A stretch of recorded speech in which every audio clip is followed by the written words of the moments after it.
I have an asparagus fern that needs to be transplanted. You can see it's suffering because it needs fresh soil and better conditions. It does like it in here because it's blooming. I'm having a lot of shedding of the blooms, but I'm going to get that outside this morning while it's still cool outside. I've got it out here. So let's get started. It will definitely need a treatment for gnats. Always when I transplant, I like to do that. And this one definitely will need it. Okay, I've got all my supplies ready. So first of all, we're going to upend this, and I'm going to probably trim the edges off a little. The bottom edge, because I want it down into the pot when I plant it so that this portion gets a nice area under the soil. I am going to treat it with my systemic for gnats. I'm not going to go through any gnat infestation again. Got a measuring cup for that. 1/3 of a cup is just a little bit more than 5 tablespoons. And I'm going to estimate my new pot is about 2 gallons. I did buy new soil. I always use the succulent mix, and I am going to add a little perlite and everything to get a good mixture here. But let's get that going.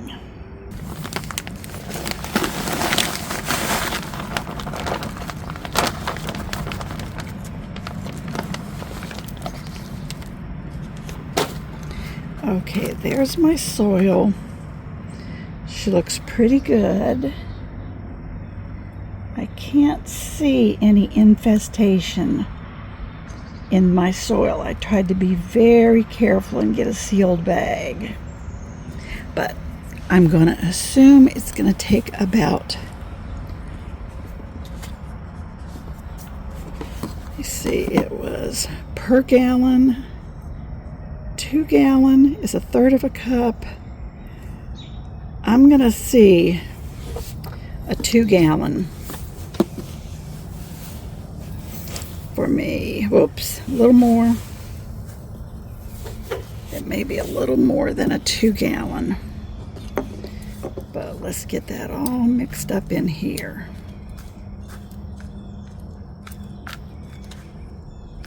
I think that's going to make it very rich. Basically, the systemic goes into the soil, and then when you water it, it releases it around the roots, goes up through the plant itself. That's why they call it a systemic. It goes into the plant system and protects it from bugs. It's also in the soil, so when the bugs like gnats get in here, the soil is treated and their larvae just die. So that's why I use it, and believe me, it works. Move this. And here is my pot. Showed you that before.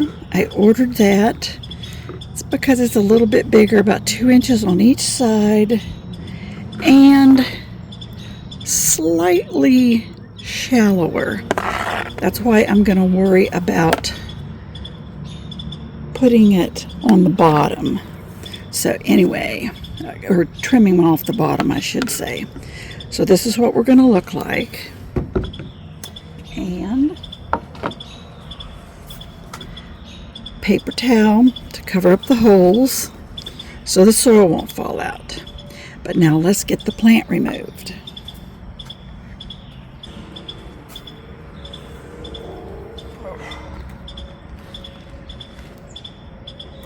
Gonna have to clean up my saucer. It's gotten water stained. First of all, I do want to trim off the dead. And if you've ever had one of these plants, you know that the old stems do have, I don't know if you'd call it thorns, but they have jaggedy things that hurt. So I don't want to get stuck by one of those. Let's see. He is, I think, fresh. He could be old. I don't know. Let me look. Let's just get rid of him from the get-go. Why bother? A new one will grow, especially repotting it. You can see there are flowers on mine. So it likes its spot. It likes artificial light. So we are going to keep it going in that. Okay, now here goes. Now these are known to be very tight in their pots because the little rhizomes, whatever it is they grow from, get very big. Oh yeah. You can see how tight that was. He had drainage too. You definitely have to have drainage because you're going to be pouring water on these all the time. Okay, now I want to, first of all, definitely going to break off the top because that top layer is where gnats might be. And I do want to get rid of gnats. Look how close they are to this side. Look at that. Now, I'm not going to worry about the root ball so much. I have tried rhizomes before, and the rhizomes do not grow separately, like if you would plant those. So we're going to have a massive root prune here.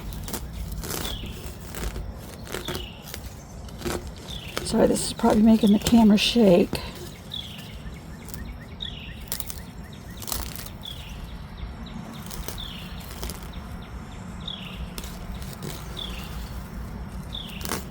This might seem brutal, but I've grown these. My sister has grown these. She had one that she kept for, I think it was about 40 years. Now these, you can plant those things, and in my experience, they don't grow. Maybe for somebody they do, but they don't for me. So those will just be discarded. But this should put it nice and well below the soil surface, I hope. Let me kind of ruffle it up a little.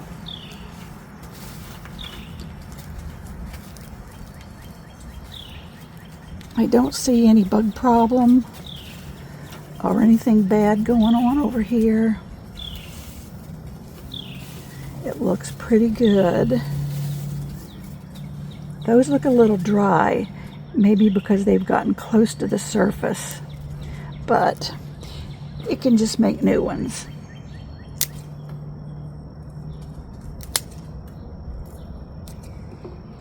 Okay, so here we go.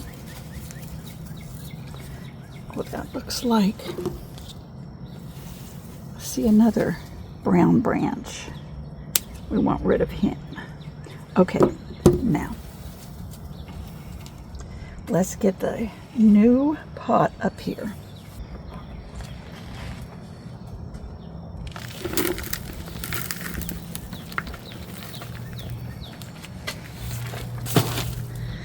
Make sure it has a nice surface. Now let's see. Is this gonna work? Nope, that doesn't make it so it's low enough. So let me take a little back out. That's better. I think what I'll do is do like I would an outdoor plant and put it down like this. And then ladle the soil into the sides.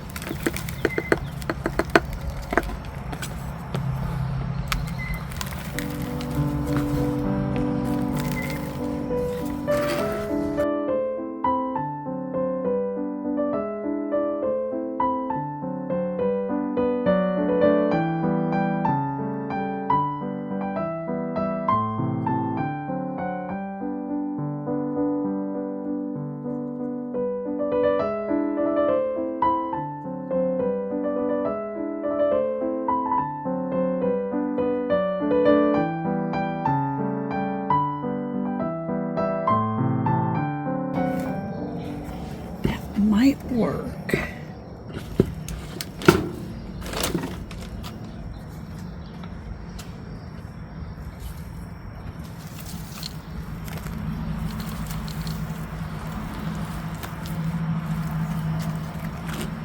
There.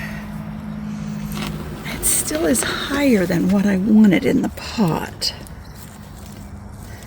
What could I do? I'm just going to feel free. Here, let me lift them back out, because if the whole point is to get it lower in the pot, let's just not be shy. Where did that knife go? There it is.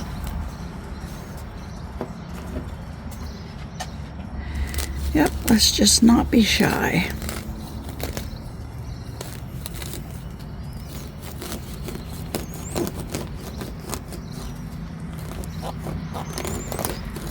Sorry, my camera is sitting on the table, so if I shake the table, it shakes the camera. Not good practice, but unfortunately, it is what it is. Okay, let's see if this will work.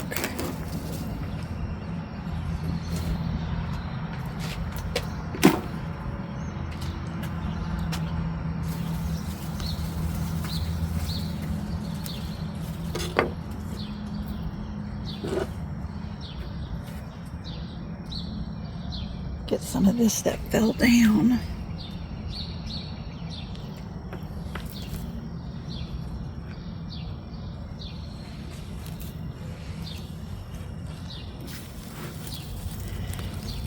There it goes. That's a little better. Now, let's get the soil back in there.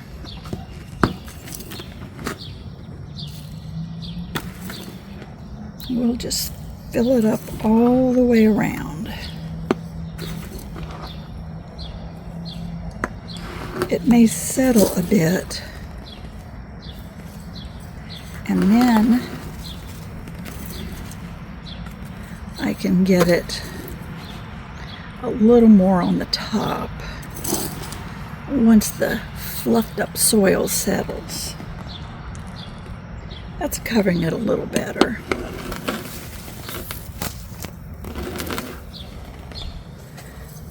I hope none of these big long arms are covering it up.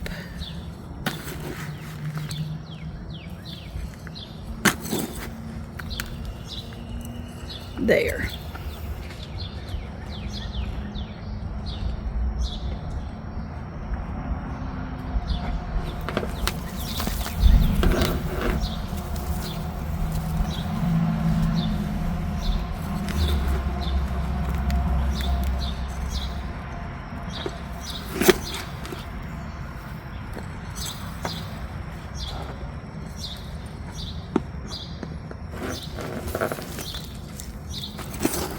Right there is an exposed root.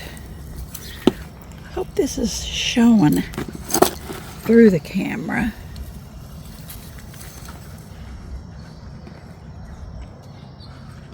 Now I'm going to put a little right there in the top,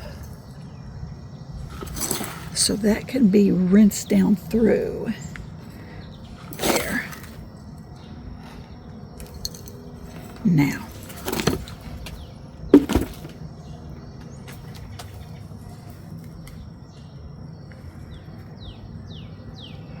I think it could take a lot more soil. Well, I shouldn't say a lot. Quite a bit more soil.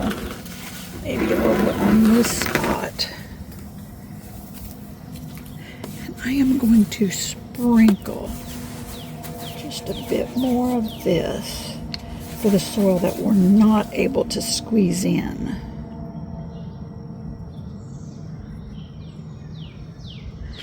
So that it'll get a nice treatment.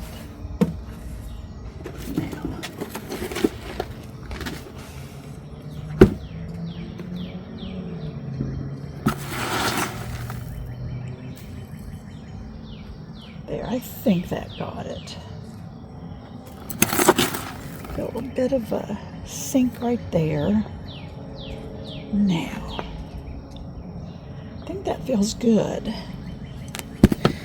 Now, I'm going to take it, I'm going to go turn the hose on, and then we'll water it.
Okay, now I've got to clean up this spot where the asparagus fern was, and there's a lot of little flower petals, needles, etc., and there was quite a mess there.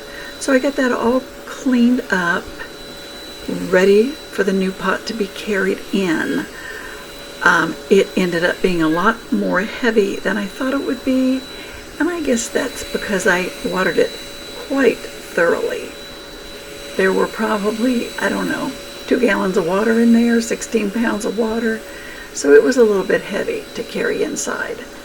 But I made it, had the spot all ready for it, and there it goes. Heavy, heavy, heavy. I think it looks good, and then I sort of had to rearrange all the long tails around that corner area next to the lamp. So that took a little sorting out, but I think everything looks really good. A lot of water droplets for me to clean up, but I feel like it's ready. Okay, it's back and it's planted. And it looks real good. I put its own saucer plus my saucer in there.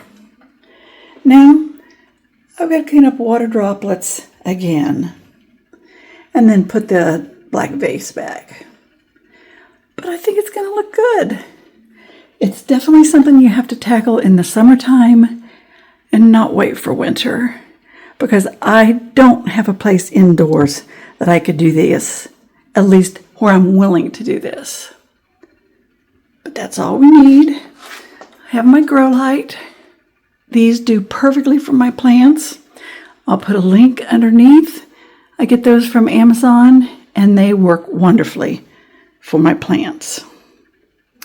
So I will see you on the next video.